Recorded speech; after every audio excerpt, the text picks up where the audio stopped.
पापा जी, अभी मुझे शादी नहीं करनी है। मैं अभी और पढ़ना चाहती हूँ। अपने पैरों पर खड़ी होना चाहती हूँ। मुझे आर्मी बनना है। मैं आर्मी बनकर इस देश की सेवा करना चाहती हूँ। मैं अपने अरमानों को पूरा करना चाहती हूँ। सुलेखा के इतना कहते ही उसके पापा बोले, अब कितना पढ़ेगी तू? तेरी उम्र शादी की हो गई।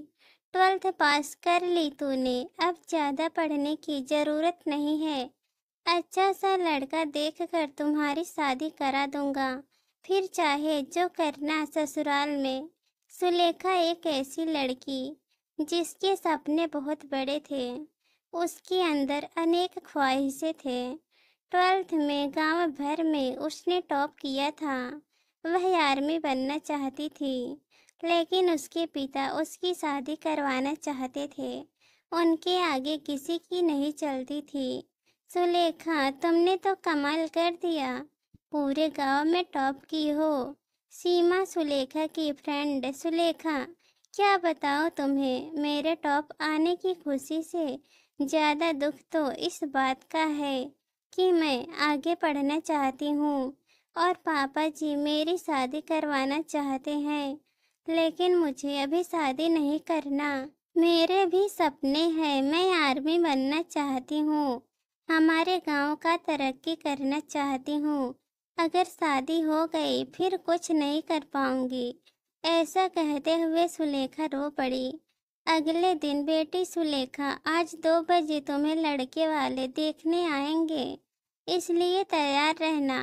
पापा जी, मुझे अभी शादी नहीं करनी। अभी मेरी उम्र ही क्या है। मुझे और आगे पढ़ना है। माँ, आप ही समझाओ ना पापा जी को। सुलेखा, जितना बोलूं उतना ही करो, ज्यादा दिमाग मत चलाओ। रोहिणी, इसे ले जाकर तैयार करो। लड़के वाले आते ही होंगे। लड़का भी साथ आने वाला है, मगर एक बार सोचिए तो। वो बोल रही है तो उसे। रोहिणी, तुम चुप रहो। इसका साथ देने की जरूरत नहीं। मैं भी इसका बाप हूँ, मुझे भी इसकी चिंता है। इसके पहले रोहिणी कुछ बोलती, पिताजी ने उसे चुप करा दिया। ठीक 2 बजे लड़के वाले आए। आइए रोहन जी, आपका स्वागत है। उत्कर्ष जी बोले, मेरी बहू को बुलाइए। विकास जी, आगे की बात शुरू हो। जी बिल्कुल। मनोहर जी, भाग्यवान सुलेखा को भेजो। सुलेखा नाश्ता और चाय का कप लिए हुए धीरे धीरे न चाहते हुए भी बाहर आई।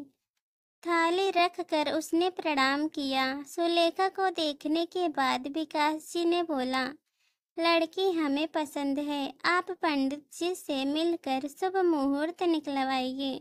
जी बहुत बहुत शुक्रिया मनोहर जी, मैं आपको खबर कर दूंगा। मगर यहाँ सुलेखा के दिमाग में कुछ और ही चल रहा था। उन लोगों के जाने के बाद सुलेखा अपने कमरे में चली गई और दरवाजा बंद कर लिया। 1-2 घंटे तक दरवाजा नहीं खुलने के बाद रोहिणी ने सुलेखा को आवाज लगाई, पर सुलेखा ने कोई जवाब नहीं दिया। 2-3 बार पुकारने पर भी नहीं बोली। अब रोहिणी को चिंता होने लगी। उसने दरवाजा पीटना शुरू किया, मगर उन्हें कोई हलचल नहीं सुनाई दी। रोहिणी अब घबरा गई थी।